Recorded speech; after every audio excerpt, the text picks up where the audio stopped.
you start hearing voices. If I lose control of my body and hurt someone, if I can't sleep tonight, if I don't sleep on date and I die without significance in this world, you're not. If I say that something, you're such a fucking guy.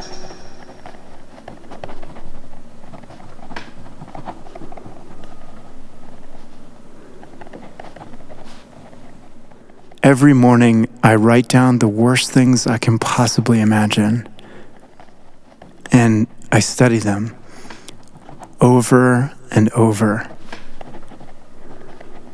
It's called exposure and response prevention, and it's a pretty brutal way to start the day.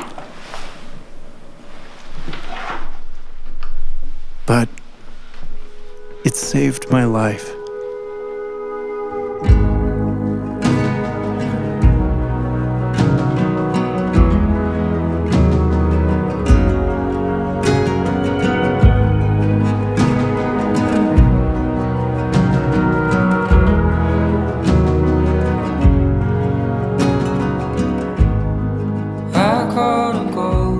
Today, I lead a pretty simple life.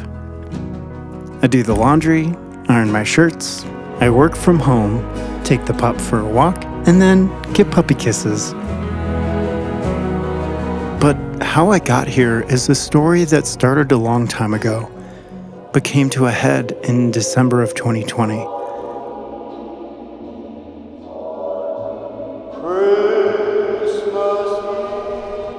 The World Health Organization has officially called it COVID-19. Coronavirus officially hitting the U.S. Here's what we know. More than 24,000 now nationwide. Flight attendants prepared for takeoff.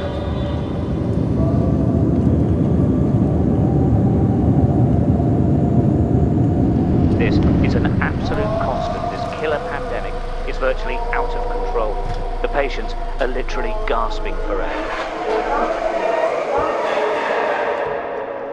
If only in my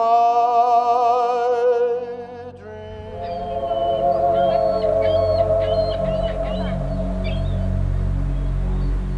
I grew up like a pretty normal suburban kid, Jonathan, how old are you?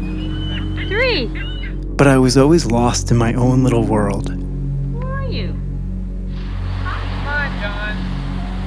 Come on, John. Come on. And that world was incredibly imaginative. I hear a seagull. You hear a seagull? Wow, man. And one thing was always consistent: fixation. It's no teddy bear on it. No. The teddy bear right here, silly. No, it's a teddy bear not here, right here. And the thing about fixation is it often leads to obsession.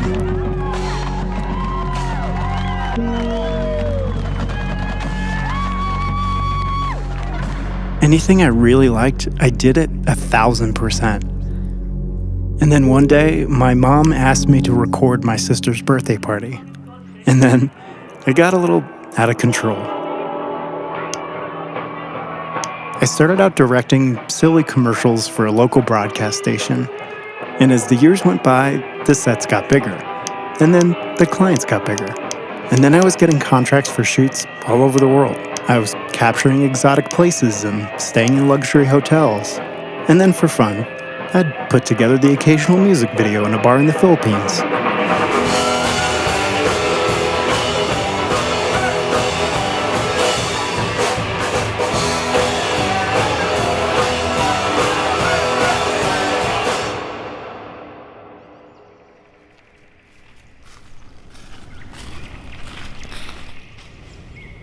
By most of society's metrics, my life was pretty good.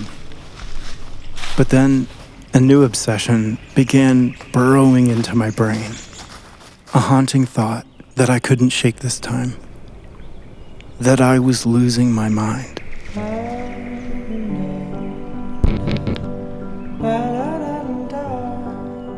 Once it took hold, it did not let go. And it caused a kind of anxiety that is impossible to describe. Hello? Hey.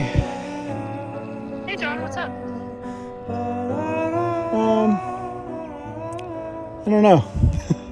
What's going on? Are you okay? It's really fucking hard to explain psychic pain. Your friends and loved ones can't really see it. Often it felt like the world was spinning 1,000,000 miles an hour around me, and I would feel either terrible or nothing.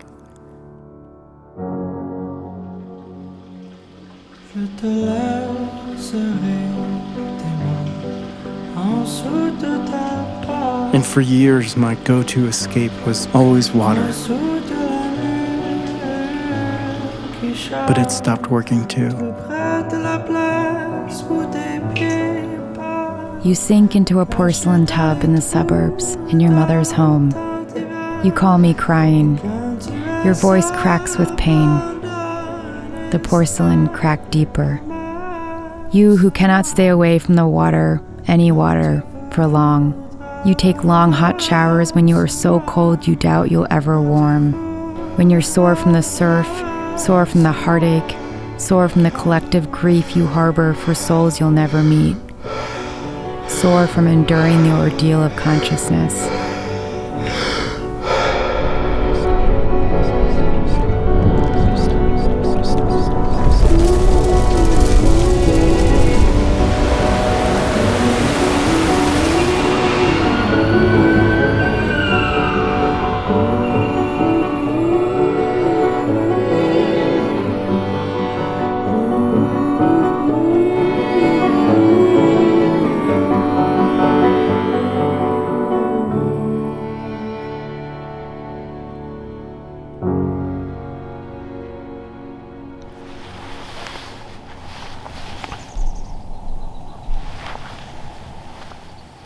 I was in the psych ward for 5 days after becoming so anxious that I was becoming psychotic that I didn't sleep for 6 or 7 days.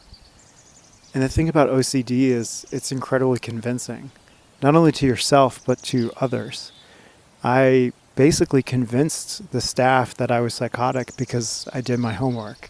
And so they medicated me and sent me on my way. And the first couple months were incredibly hard. I met with a bunch of psychiatrists and tried to figure out what actually happened. But it wasn't until I met a psychiatrist named Sam Surquois that my life truly began. And she started out by just asking me questions, like, what was it like when you went to the hospital?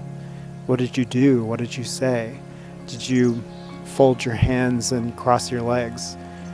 I did those things, and she looked at me and she said, "John, that's not psychosis. And if I'm right, there is something that you can do to solve this problem."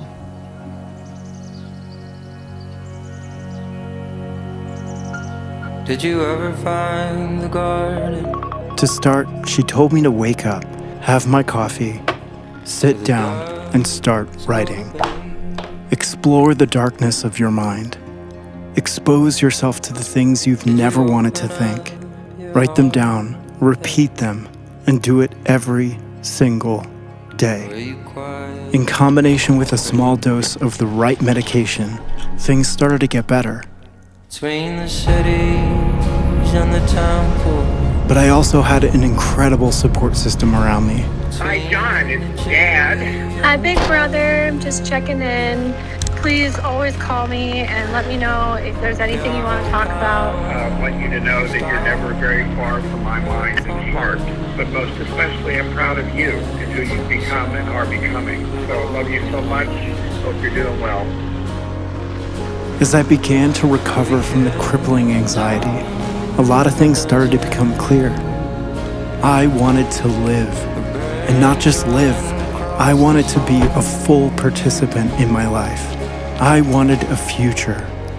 And as my life started to settle, people also became more clear to me.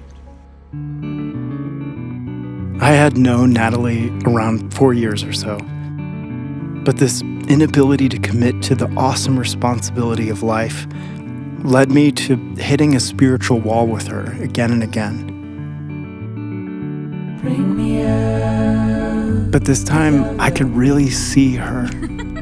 I was ready for everything. The light, the dark. I wanted it all. Keeping my eyes still by and by. No, I never heard a sound, never heard a song. I said all the day long. Oh my god.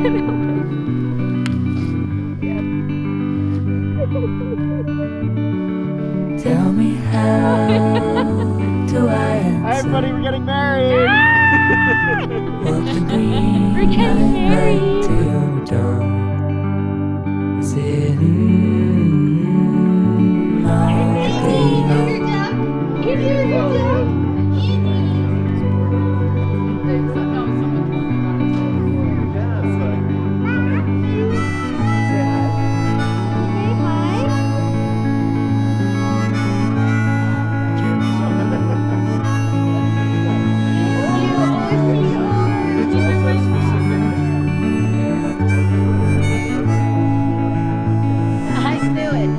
I found that recovery isn't about becoming perfect or never having intrusive thoughts again. It's about learning that they are not who I am. And I'm so grateful I finally admitted I needed help. Because, as Carl Jung put it, one does not become enlightened by imagining figures of light, but by making the darkness conscious.